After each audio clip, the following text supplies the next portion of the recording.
Welcome to this week's episode of Ask an Atheist. I am Andrew Seidel, the Freedom from Religion Foundation's Director of Strategic Response, and I am very excited about today's show. We had two guests scheduled, two scholars that I have wanted to chat with for a very long time. Andrew Whitehead and Samuel Perry are the leading scholars studying Christian nationalism. Unfortunately, technical difficulties intruded, and Andrew couldn't join us, so it's just going to be Sam and I today, and we are going to be talking about Christian nationalism broadly, but also specifically. He's going to help us understand how Christian nationalism affects our response to the deadly pandemic that our country alone cannot seem to deal with. Now, as always, if you've got questions, just go ahead and ask them right here in the comments or send an email to askanatheist@ffrf.org. That's askanatheist@ffrf.org. Dr. Sam Perry is a sociologist and an associate professor at the University of Oklahoma. He's the author of two other books, Addicted to Lust and Growing God's Family. He's also written numerous scholarly articles on Christian nationalism and other related topics, and is the co-author of the excellent, indispensable, absolutely must-read new book, Taking America Back for God, which I've got my copy right here. You can see it up on the screen. This is published by Oxford University Press, so it's kind of a big deal. You should know. You can't understand what the hell is happening in America if you haven't read this book, so go get a copy. Sam, welcome to the show. Thank you so much for joining us. Hey, thanks so much for having me. I'm sad that we're missing my co-author, but I'm delighted to be able to talk to you. Me too. It is a pleasure to have you on, and I am also just bummed that Andrew, we couldn't figure out the audio. We couldn't hear him, and he couldn't hear us, which makes it hard to have a conversation. But we're going to make up for that at a different time.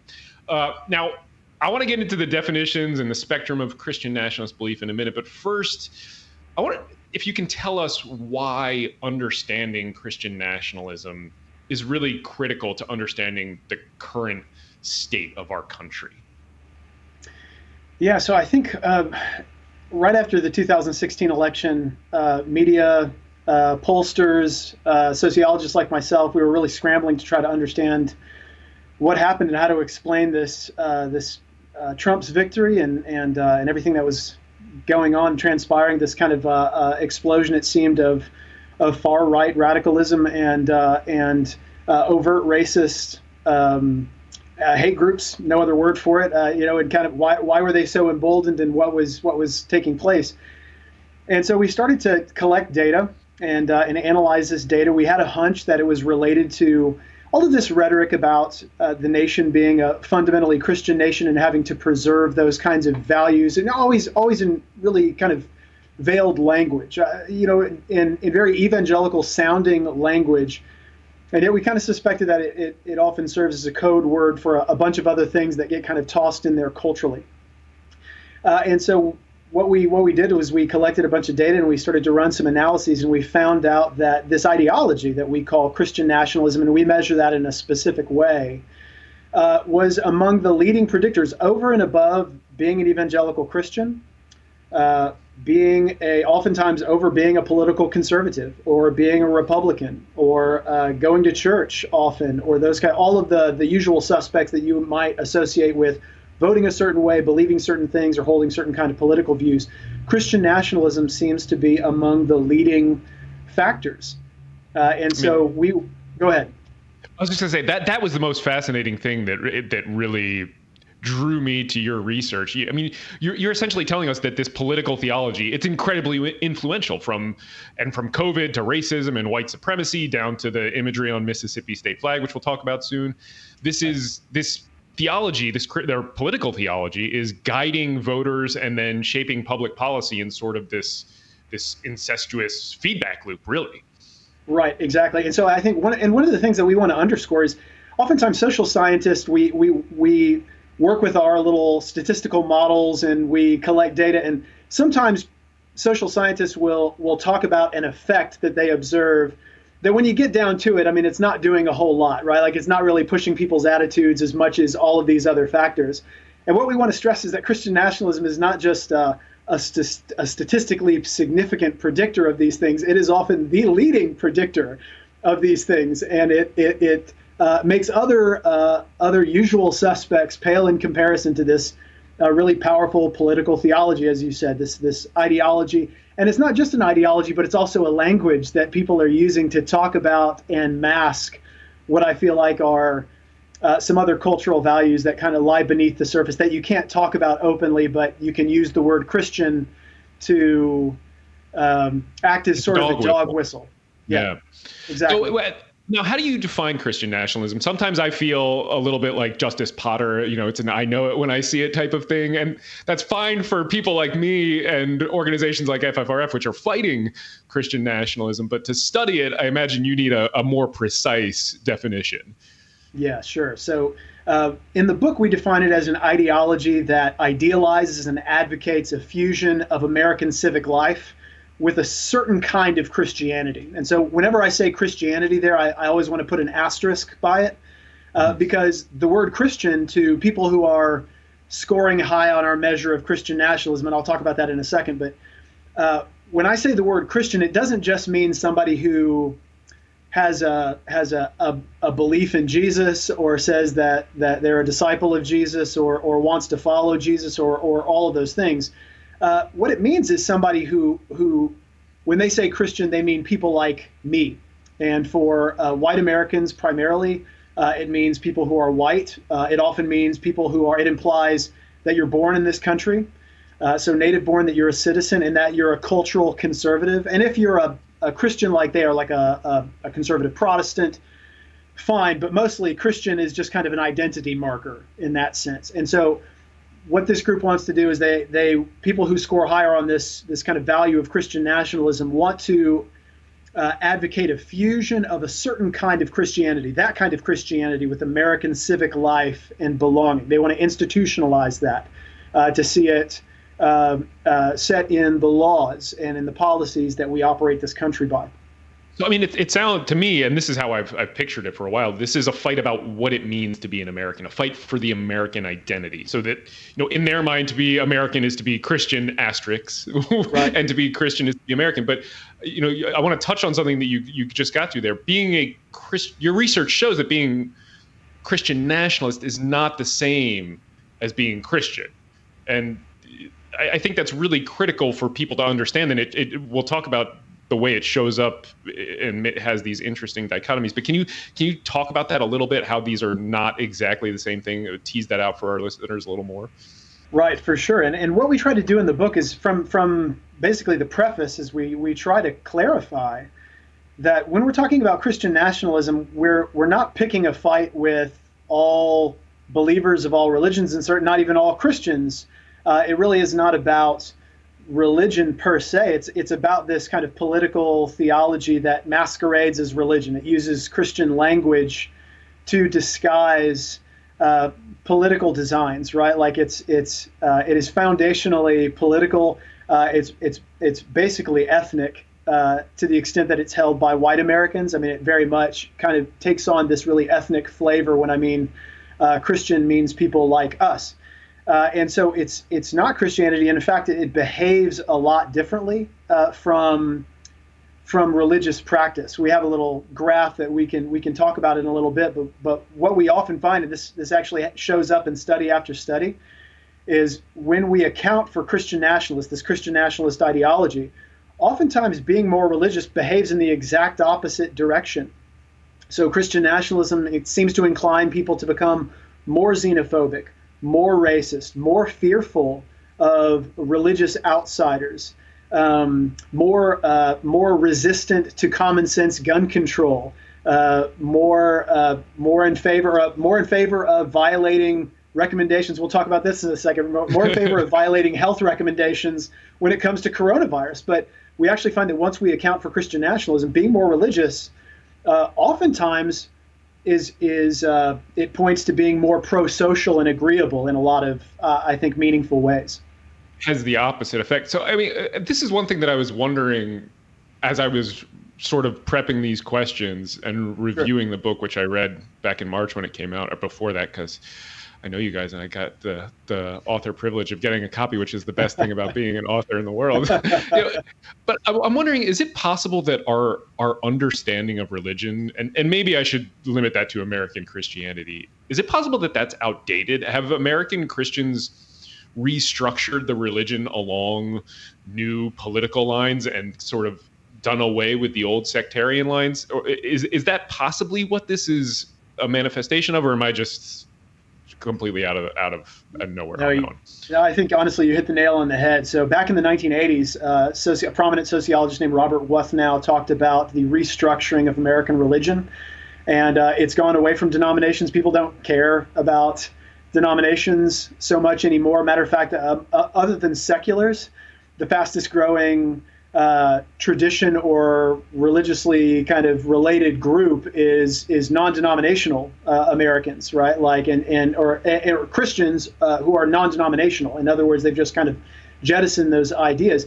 And yet, what people are aligning around is political identities. And that is, sociologists have shown that that's one of the leading drivers of the growing number of Americans, especially younger Americans, who identify as the nones or the unaffiliated, is that as Christian identity has become so closely connected with Republican or conservative politics, young people more and more, even if they believe in Christianity, even if they go to church or if they pray consistently, are more and more likely going to say, you know what, if that's what being a Christian is all about, if that's what I get tied to in my identity, then no thanks, I'm nothing. And so I completely agree. I think our understanding of religion in the United States becomes more polarized every year, to where it becomes culturally associated with certain political values and identities.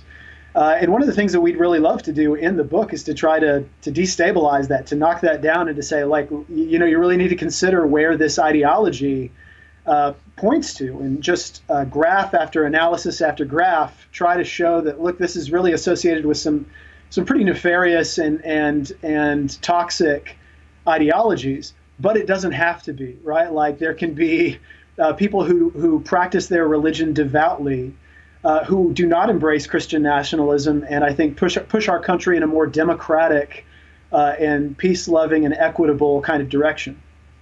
And I mean, now I was gonna save this for later, but now you led me right into it. Is Christian nationalism a threat to this pluralistic democratic society that we value?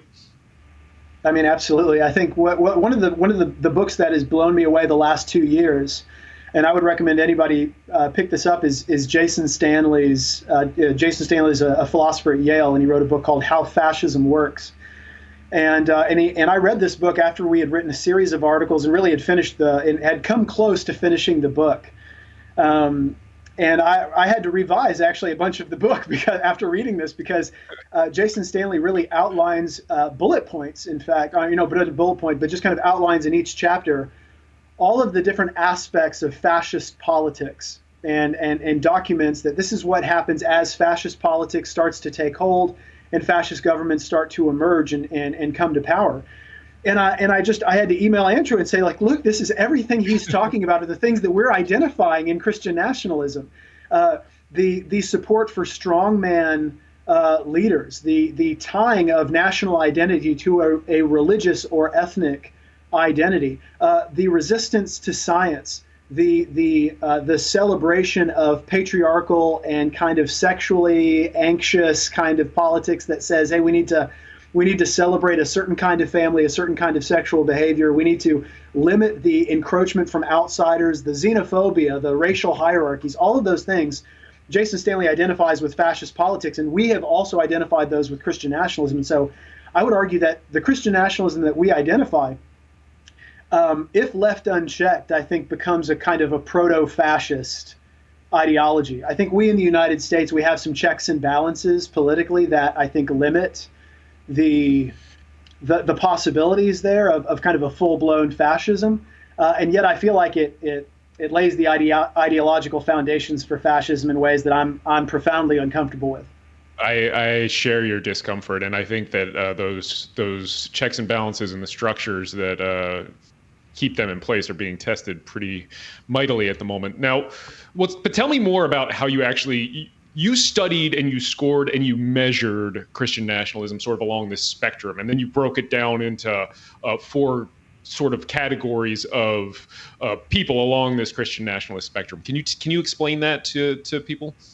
Right, sure. So for almost every study we've conducted, we give Americans a series of six questions. Like basically they're statements, and you're supposed to indicate your level of agreement with those statements. And these statements, I think, have a lot of what we call face validity to them. That is, if you feel like people strongly agree with them, I mean, you'd say that that person's probably a Christian nationalist. Statements like the federal government ought to declare the United States a Christian nation, or the success of right. So the success of the United States is part of God's plan. So we have a special relationship with God, that He has our back and values us more than other countries. The federal government ought to enforce a separation of church and state. We reverse code that so that if somebody strongly disagrees with that, they don't want a separation of church and state. They want those two things to be coterminous, or to kind of align together. Other questions include the federal government ought to advocate Christian values, or prayer in public schools, or religious symbols in public spaces, all those things. And so people who strongly disagree on one of those questions usually strongly disagree, or strongly agree with those questions usually strongly agree with the others. And so what that does is we combine all those together, and it creates a scale from 0 to 24. Those who score a 0 are strongly against Christian nationalism, as strong as you can be, and those who score a 24 are as strongly in favor of Christian nationalist ideology. Now, in the book, and this was Andrew, my co-author, this was his innovation, we both agreed that it doesn't make a whole lot of sense to say that somebody scores a 12 or somebody scores a 16 on our Christian nationalism scale. What we wanted to do is we wanted to talk about how people kind of orient themselves to Christian nationalism in a way that people could understand. And so Andrew came up with the 4 orientations, the 4 categories. That is, on the far left, you have a rejecter of Christian nationalism. Those are people who score about a 0 to 5. That's me, a proud rejecter over here. That's me, a proud rejecter, right. So, and then moving a little bit towards the center, you've got a resistor. So people who still are really uneasy about this idea, but they don't oppose it so adamantly. On the other side of the average, and so you've got the mean right in the middle, and on the other side of the average, you have this other group we call accommodators. So most of these folks tend to be committed Christians, but they're still kind of uneasy with this idea of like no separation of church and state, or that we have a special relationship with God that might sound a little weird to them, or overtly declaring the United States a Christian nation. Maybe that sounds a little funny. And then on the far right, you've got the true believers, and these are who we call the ambassadors of Christian nationalism. And so for all intents and purposes, when we say in the book, when we refer to a Christian nationalist, usually we're talking about ambassadors of Christian nationalism. These are people who score about an 18 to a 24. So they agree or strongly agree with just about everything that I said. And so, I mean, some of the names that people might recognize, and one of the ones that you talk about in the book, Robert Jeffress at Dallas, the First Baptist Church in Dallas, is kind of sort of an infamous ambassador for Christian nationalism. And you guys did a great job of sort of tracing that. What is it, Freedom Sunday? His awful 4th of July thing that he does. That's right. I had to watch the most recent one for FFRF and take notes, and it's like cruel and unusual punishment. But how big are each of the relative groups in terms of sort of overall population, and have they been changing over the last decade or so? Yeah, so a lot of people are surprised by the size of these populations, because you might think that these are fringe groups.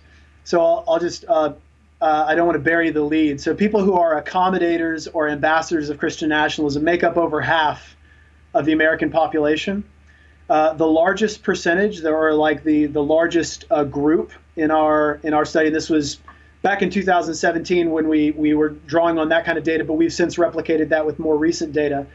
Accommodators of Christian nationalism make up about a third of Americans, and ambassadors of Christian nationalism make up about a fifth. So we're talking about 20% of Americans score in this really high category of Christian nationalists.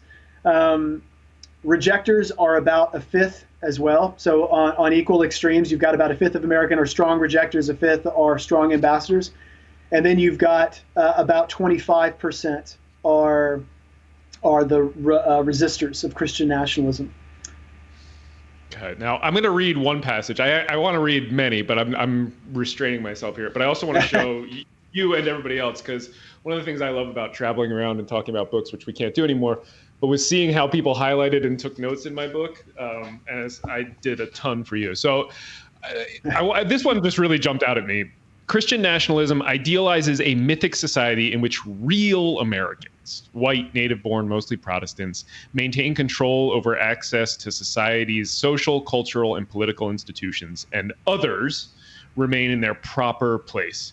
It therefore seeks strong boundaries to separate us from them, preserving privilege for its rightful recipients while equating racial and religious outsiders with criminality, violence, and inferiority. I mean, and that really brought it home for me, because it's about preserving privilege, about creating this special sort of favored class and then relegating everyone else to their proper second class status. That's what it feels like to be somebody on the front lines fighting against Christian nationalism. And so that passage really resonated with me. It seemed to validate, oh, I'm not crazy. That is what is happening right here.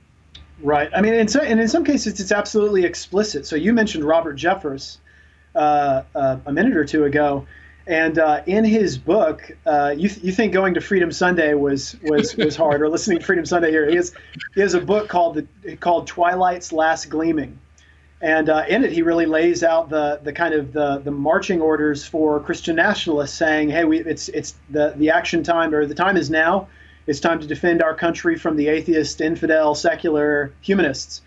And he says explicitly in that book, and he says it multiple times, which is kind of shocking, that the First Amendment doesn't mean that we can't privilege Christianity above all other religions. He would say that for the little historical narrative that he outlines is that the United States can and did for the first 150 years value Christianity and privilege it, and they don't have to give equal. If I have a prayer at a football game to Jesus, I don't have to give equal time to a Muslim. I don't have to, the flag thing with Mississippi, putting in God We Trust under the on the state flag. Just because we do that doesn't mean we have to put a satanic temple flag or some other kind of religion. So he would absolutely say the United States can and should explicitly privilege Christianity. And I think the predicament comes in once you understand as if that wasn't problematic enough, but I think it becomes even more problematic when you understand all of the things that we feel like are wrapped up in that term Christian for this population.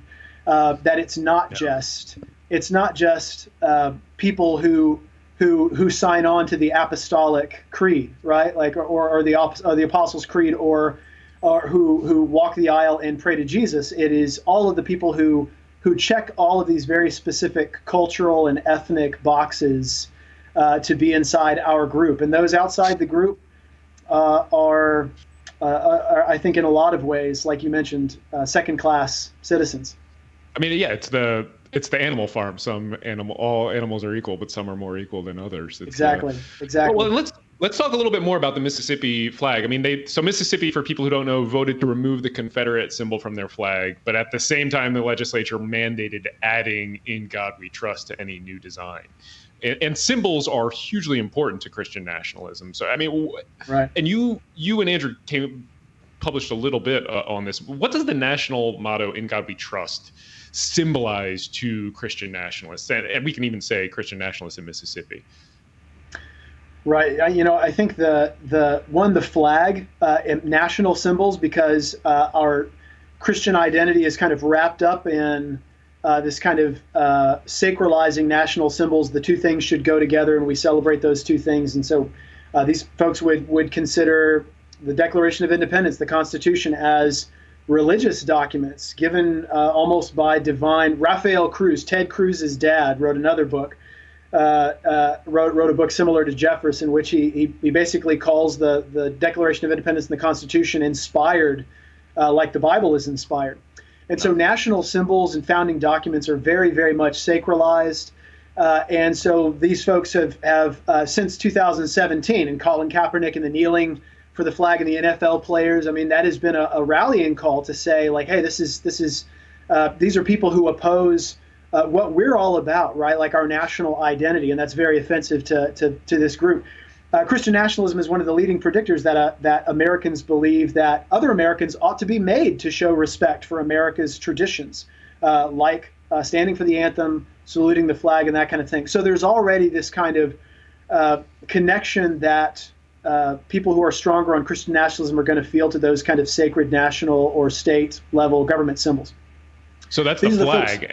And now you have "In God We Trust" being added to it. I mean, it's like they're doubling, tripling down on it in a way. Right, and I think it's a maneuver. I mean, I think it's undoubtedly a maneuver among conservative politicians in the state of Mississippi. It's like they're acknowledging to their group and tend to hold quite racist views compared to the rest of the population, and more likely to hold those kinds of exclusivist views. And we've actually got some charts that we can show this in a second.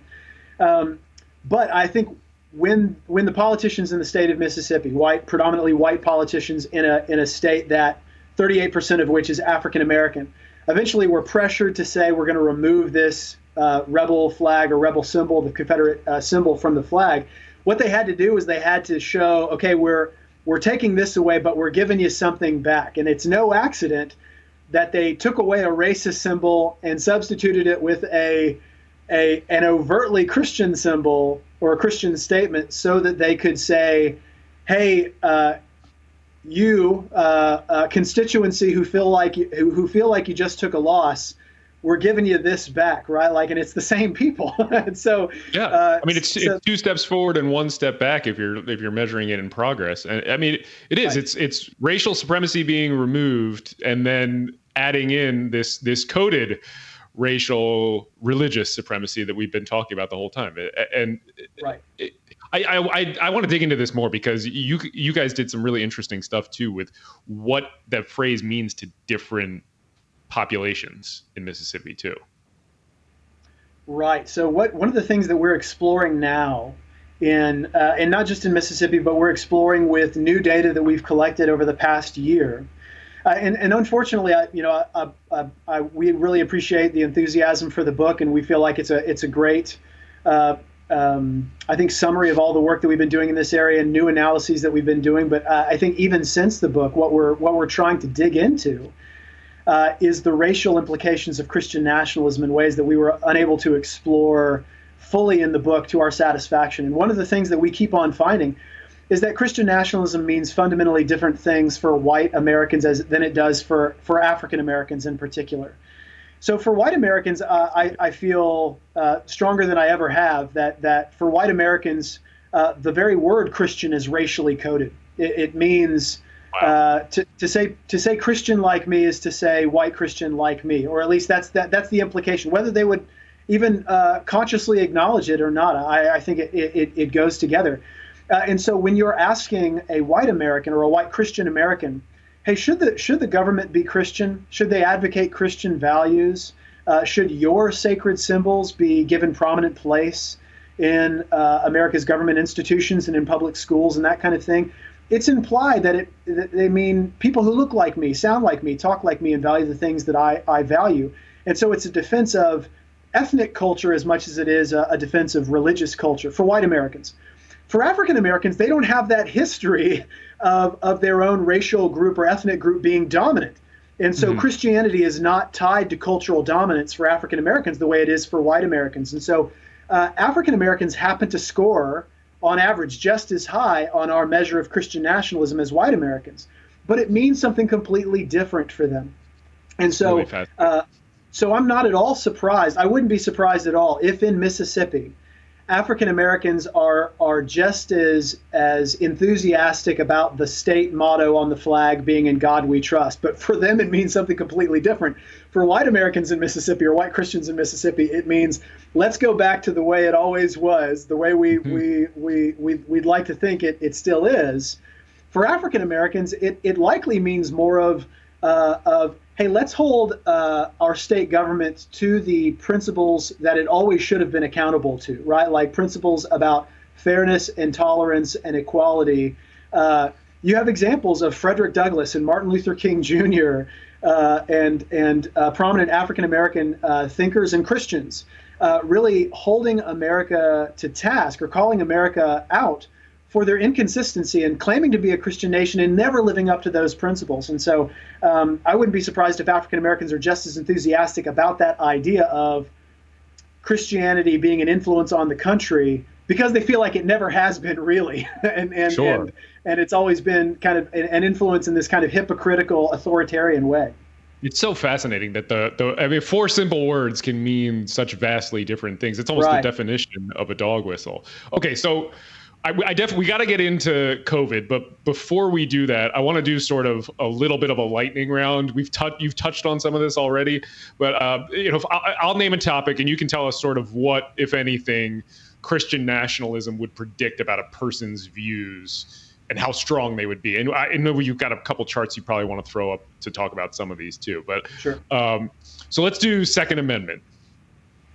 Oh yeah, gun rights. Okay, so so we've conducted studies with Americans' opinions about whether the federal government ought to enforce better gun legislation or operate on guns at all.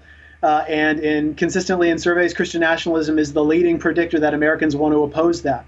And one of the reasons is, one of the leading predictors. So again, after we control for political ideology and whether you're an evangelical, I mean, that's one of the things that we consistently hit on. Even though polls, like I love Pew and I love Gallup and I love the things that they provide in terms of bite-sized kind of little information bits that I think Americans can kind of grab onto and know the landscape a little bit. But one of the things we've tried to do is we've tried to get them to use better measures of what religion is actually doing and how religious identity works. And so one of the things that we've talked to them about is white evangelical doesn't really tell us a whole lot at the end of the day if underneath this you've got different kind of diverse ideologies like Christian nationalism that are really driving the idea. So with gun control, one of the reasons I would argue that Christian nationalism is so strongly connected to opposition to gun control, and it also ties into why Christian nationalists seem to be so pro-military and why they defend police violence against African Americans, is that for a Christian nationalist, especially a white Christian nationalist, they view the world as an inherently violent place. They kind of take it as a given that the world is violent, and so we're not going to do away with violence. And in some ways, God is violent, right? Like God will destroy evildoers at the end of all things. In the Bible. Right. So God's going to destroy. He's going to smite and slay those who don't submit to his lordship. And so Christian nationalists would absolutely say that violence is a thing. What matters is whether it's good guy violence or bad guy violence. And so with the military, with people who have guns legally, in their opinion, with the police, you've got people who have social or government legitimacy to exercise good guy violence. And so I would say the most Christian nationalist statement you're ever going to hear is, you know what beats a bad guy with a gun is a good guy with a gun. And good guy, bad guy there, it goes back to the in-group definition, right? It means absolutely good guy. Yeah. Okay. So, well, and you just mentioned this, but so on policing and the racial inequalities that surround policing, where do Christian nationalists come out? Right. So similar with the gun thing, you see people who adhere to Christian nationalism are more likely to feel that African Americans are shot more by the police because they deserve it, frankly, that they're more violent inherently. And so in there, you're actually getting into some pretty old-fashioned racism. It's not just symbolic or kind of covert racism. It's pretty old-fashioned, hey, black people are just inherently more violent than white Americans, and so the police have to do what they have to do. But even within that, you have Christian nationalism as one of the leading predictors that Americans are going to deny that there's any inequality in policing at all. We call that the racial perception gap, or the perception gap in that African Americans and white Americans experience in the kind of injustice that African Americans experience on a daily basis in the United States. There's this huge perception gap between white Americans and African Americans, and we find that Christian nationalism actually accounts for a lot of that perception gap. It explains a lot because. And this is why this is something I'm currently writing about, so I'm happy to share that with you. Psychologists have stumbled upon something that they call the Marley hypothesis. And the Marley hypothesis states that white and black Americans see contemporary issues of racial injustice differently because white Americans don't understand racist history in the same way that African Americans do. They're ignorant to it. They don't understand the history of racism in the United States. Christian nationalism supports that. Why? Because if I'm committed to Christian nationalism, this narrative that America has been predominantly Christian, that we were founded on Judeo-Christian values, and that the majority of our history is this kind of good, virtuous narrative with a little bit of racism thrown in, I'm really committing myself to a history that says, racism plays a minor role in America's history. African Americans know that that's garbage. They know that that's not true. Whereas white Americans are more like, who are higher on Christian nationalism, are more likely to say, America is mostly good with a few bad apples. So you've got the Marley hypothesis really shaping, or this Marley kind of theory, this different historical narrative that Christian nationalism feeds into that shapes contemporary understandings of racial injustice. So where would they come down on something that seems obvious to most people, like interracial marriage? Right. So, and this is where we have a couple of the charts. If you can throw one of those up, we show that across our levels, and this is kind of a basic PowerPoint chart, so excuse the rudimentary look here, but you see our four orientations to Christian nationalism, all the way from left to the right, rejectors, all the way to ambassadors. And so on the far left, you see not at all comfortable with their daughter marrying somebody who is black. In the middle, you see police treat black and white black Americans the same as white Americans. And on the far right, you see police shoot blacks more because they're more violent than whites. And what you see, and this is just as clear as could be, it's textbook. As somebody moves up agreement with Christian nationalism, as they move from rejectors to ambassadors, they're more likely to agree with all of these things. Now, here's the funny thing, Andrew, is I explained to you our measures of Christian nationalism earlier, and they have nothing explicitly involved with race at all. Like, none of the measures that we use to identify a Christian nationalist says anything about black Americans or white Americans. It's all about Christian values, and it's all about Christian nation. It's all about separation of church and state. So none of those 24 questions that you ask people to determine where they fall, none of them mention race at all. Right, those 6 statements that we use, none of them mention race explicitly at all. But funny thing is, in every indicator of racial prejudice, we see people who score higher on Christian nationalism. It is just as prominent as it could be, which leads me to conclude, I think pretty safely, that for white Americans who are answering these questions, the term Christian is racially coded. It's racially coded dog whistle language. So, I mean, I think people can probably guess where Christian nationalists come down on reproductive rights and abortion and LGBTQ rights. Right. I want to touch on 2 real quick. Authoritarian rule. Where do they come down on something like that? I mean, we've talked about it a little bit, but let's be explicit here. Right. So one of my graduate students, whom I'm very proud of, wrote a paper last year, or like within the last 2 years, on Christian nationalism and its relationship to authoritarian policing. His name is Joshua Davis. And so what Josh did was he looked at data, looking at Christian nationalism and how that predicted how Americans viewed the death penalty, or how Americans viewed statements like the federal government needs to crack down on troublemakers, or there should be more severe penalties for violating America's laws. And as you would expect, he found that Christian nationalism was, again, one of the strongest predictors that Americans very much so subscribe to authoritarian policing tactics. A study that he and I both did recently, published in the journal Social Problems, we found that people who scored higher on Christian nationalism were more likely to restrict the civil liberties of just about anybody they could. Wow. So basically any stigmatized group like homosexuals, Muslims, also militarist atheists, certainly included. They didn't want atheists speaking at a college, or an atheist book being published, or being in a library. But here's the funny thing: what we found in that book, they were also keen on restricting the civil liberties of overt racists, but they favored racists more than any other group. And so, what we concluded in that paper is that they want to restrict the civil liberties of everybody, but it does help if you happen to be a racist, right? Like they oppose you the least. That is fascinating. Well, I mean, and let's talk a little bit more about their views on atheists too. And if Yeah. memory serves, this also is a good spot to maybe investigate the dichotomy between religious people and Christian nationalists. Yes. So if you could throw up the next chart that we have, and we use something similar in the book. Look at these values, and some of these are frankly shocking to me. Some of them not so shocking. I mean, you could guess, right? But so let's just look at the red bar. So ambassadors here. Atheists hold values that are morally inferior to the values of people like me. Obviously, we see a pretty linear trend. 2/3 of ambassadors feel like atheists hold inferior values. Right in the middle, you see atheists want to limit the personal freedoms of people like me. Okay, so there we're getting to some attributing some really nefarious intentions to atheists, right? Like, so ambassadors, really 2/3, even over 2/3 of ambassadors feel like atheists want to limit my personal freedoms. All right, so maybe you think that's expected, but obviously we're seeing some paranoia there, some victim kind of identification with ambassadors. But look on the far right. Now this one is kind of shocking. Atheists want to endanger the physical safety of people like me.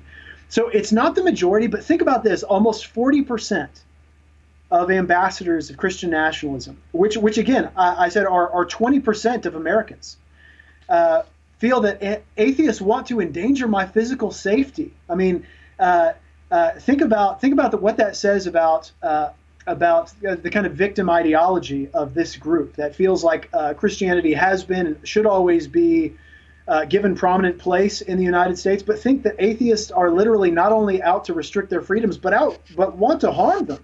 Yeah, I mean, it's I want to say it's crazy, and I don't presume to speak for all atheists, but I can certainly speak for FFRF and myself when I say that's absolutely nowhere near the truth.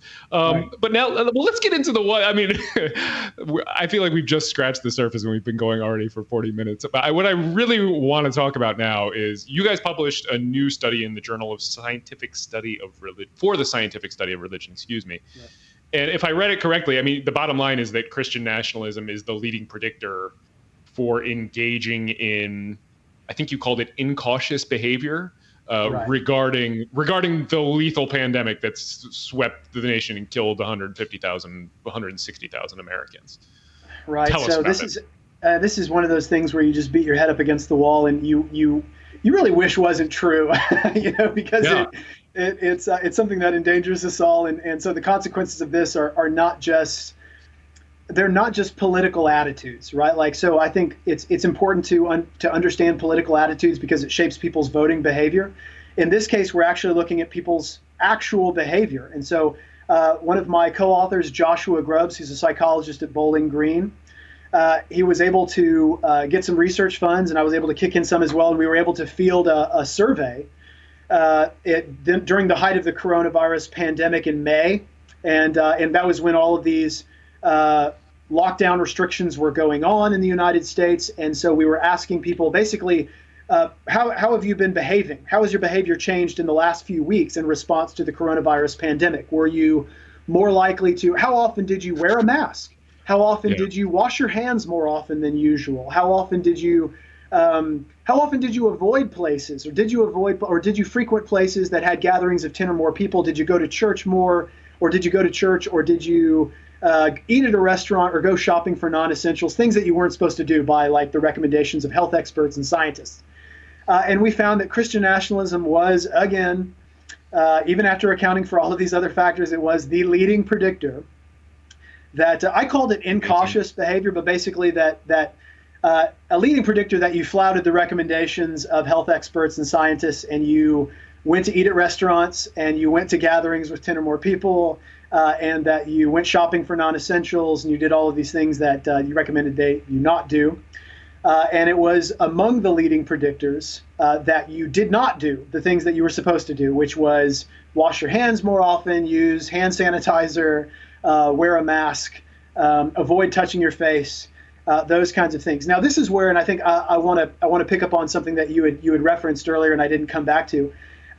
We actually did find that once you accounted for Christian nationalism, being more religious, say attending church more often, praying more often, seeing religion as more important to you, it went in the opposite direction of Christian nationalism, especially with respect to whether or not you were doing the things you were supposed to do.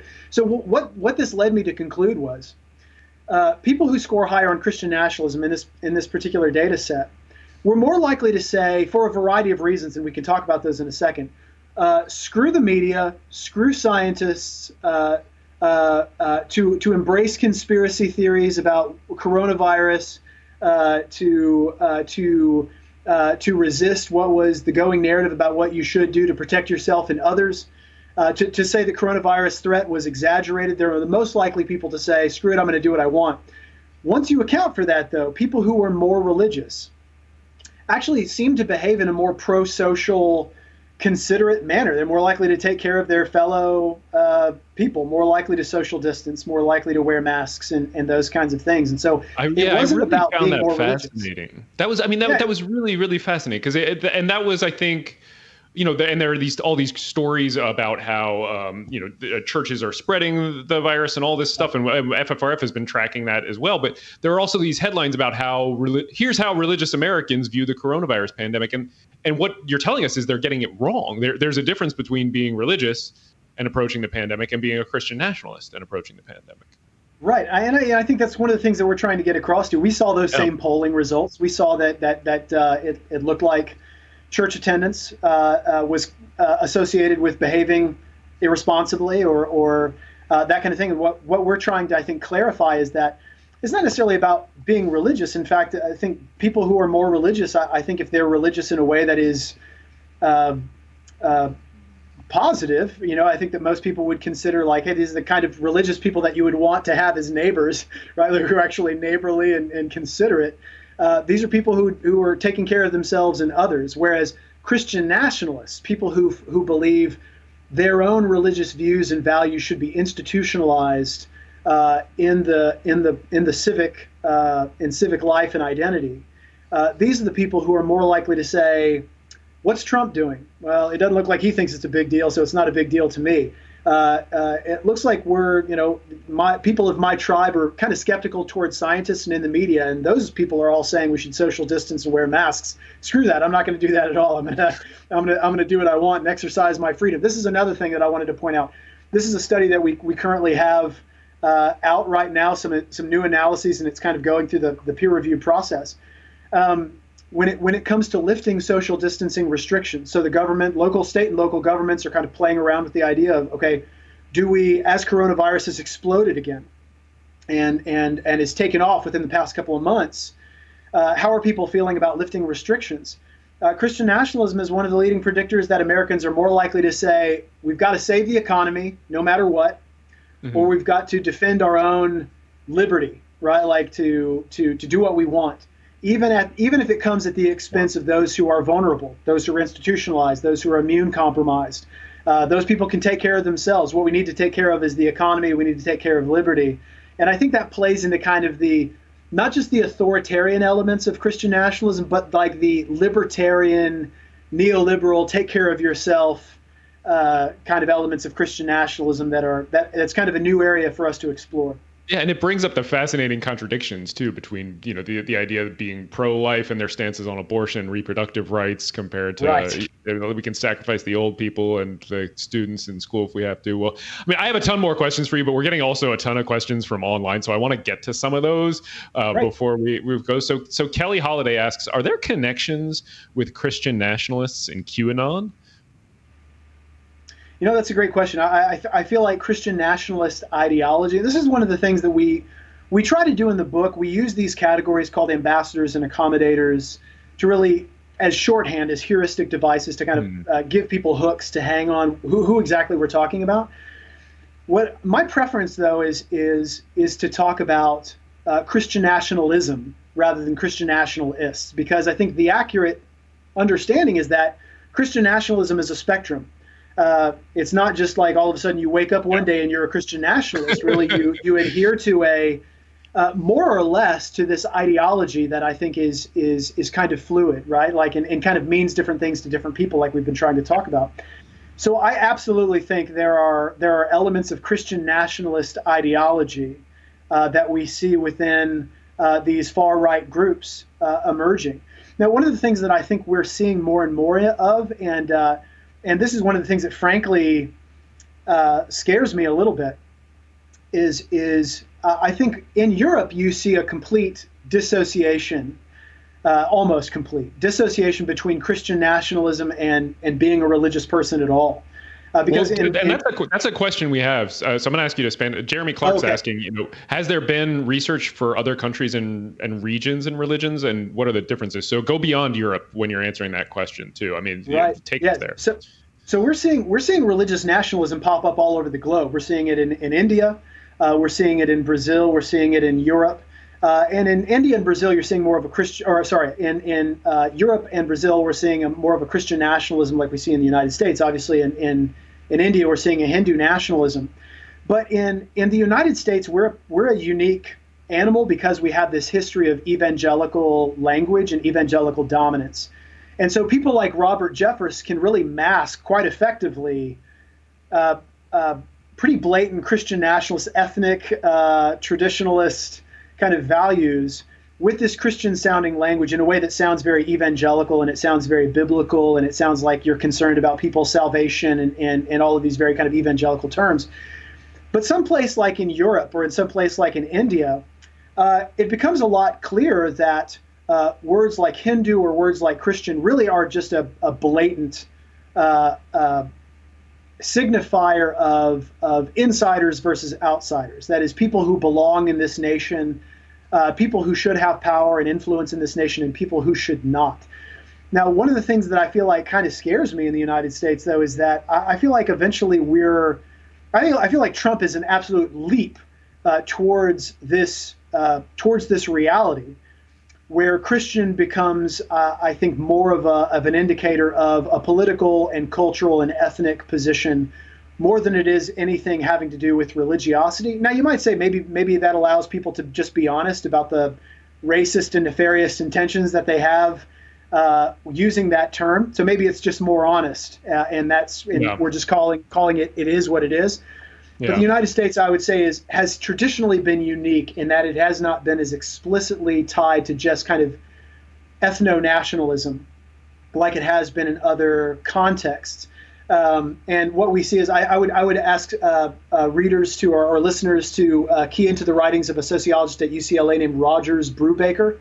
He's actually written pretty extensively on religious nationalism in other European contexts, and I think he's hitting on what I'm talking about, is that religious nationalism and Christian nationalism means something a little bit different there than it has historically here. But I think we're moving towards that. Well, we got a couple questions on that too, essentially asking, have we gone too far? Has the country shifted too far in the Christian nationalism direction to recover? And I don't know if you have thoughts on that as a sociologist. I certainly do as a lawyer. But what do you think? I think a lot of it hangs on November. I hate to say that, as it sounds like I'm being overly dramatic, but I do think. I think Trump is going to make a lot of promises that he's going to want to evangelicals for Trump rallies. He's actually getting quite explicit as he's learned to lean more on his speechwriters for that kind of religious language, because it's always been so goofy and inarticulate whenever he's tried to do it in the past. But he really has gotten better at trying to articulate this kind of Christian nationalist rhetoric. And to identify the bad guys, right? The seculars, the atheists, the infidels the socialists who want to take our country from us, and we're not going to let them. And that kind of the whole holding up the Bible in front of the church during the riots that he very much invited the military to participate in. Those kinds of bald-faced gestures to Christian nationalism.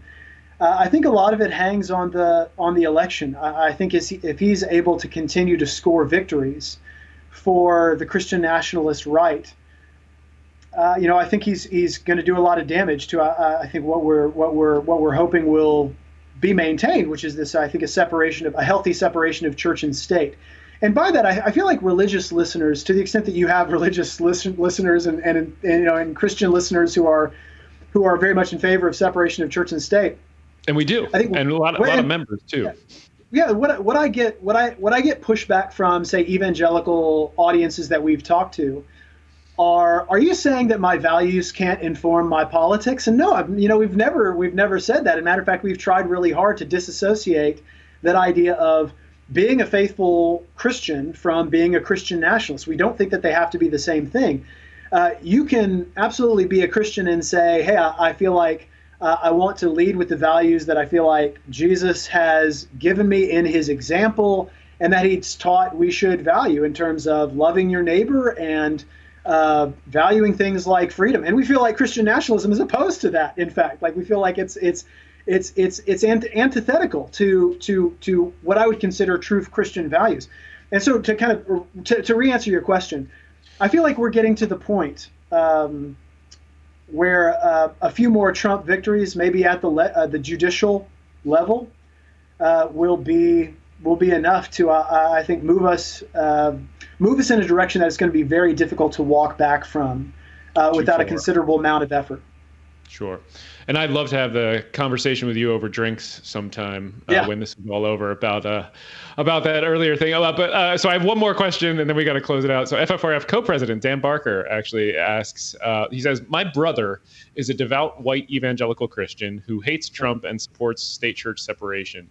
Is there is the subset of evangelicals who are not Christian nationalists growing?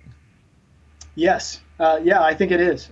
So I think part of this happens, honestly, as demography works its magic. In other words, as younger cohorts replace older cohorts, because we do find the population of Christian nationalists is aging, and younger evangelicals, to the extent that they're able to replace themselves. A lot of younger Americans are leaving religion. As you know, the rise of secular Americans, and a lot of that is due to the overt politicization of theologically conservative Christianity. They just don't want to have anything to do with it. But I do think that there is a growing population of very dissatisfied white evangelicals who Trump makes them sick to their stomach, and they don't want to be associated with him at all. As a matter of fact, after the election, there emerged a group of evangelicals that called themselves the 19%. That they called themselves that because the famous statistic that 81% of evangelicals had voted for Trump in 2016, Yep. And this is a group that is very much so of the opinion that we don't want to be affiliated with this at all. And I hope, as Trump has, polls are showing that Trump's stance among white evangelicals is weakening. Politically, I'm not sure if that's the case, because Pew recently showed that even though a diminishing percentage of evangelicals actually support him, 80% say they're still planning on voting for him in November, which is pretty sickening that they're just kind of go against their values there. But I do think you have a growing percentage of the population. Andrew, my co-author, and I are actually on a steering committee for a group called Christians Against Christian Nationalism. I'm so glad you mentioned it. I was going to mention it if you didn't. Yeah. Right. And we want to get the word out about this, what I hope is a growing population of committed Christians who will say that, Trump is not it. Trump does not represent the kinds of things that we want to have in a leader. And it doesn't represent Christian values in any way. And so we need to call this what it was, a mistake, and move on from it and try a different tactic. Well, just a reminder for everybody watching, FFRF is a nonpartisan group, and we're non-political. I'm not taking a stance on any of that, and neither is the organization. But Dr. Perry, thank you so much for taking the time to educate our audience on and bring this. I mean, this is a fascinating and important topic to life. Christian nationalism is influential and lethal. Folks, if you are watching this, you need to read Taking America Back for God. If you want to understand what has happened and what is happening to our country, pick up a copy today. If you want to understand the inner workings and the political machine and the organizations and the people that are driving Christian nationalism, read Catherine Stewart's book, Power Worshippers. Then there's some other guy who wrote a book giving you history and facts and better arguments about Christian nationalism. That's The Founding Myth. You can get that at the FFRF store. Yeah. Thank you. But that is our show for today. I mean, barn burner, in my opinion. I'm going to have to go back and really listen to some of your answers. Thank you again. Thank you for watching. Join us again next week for another episode of FFRF's Ask an Atheist.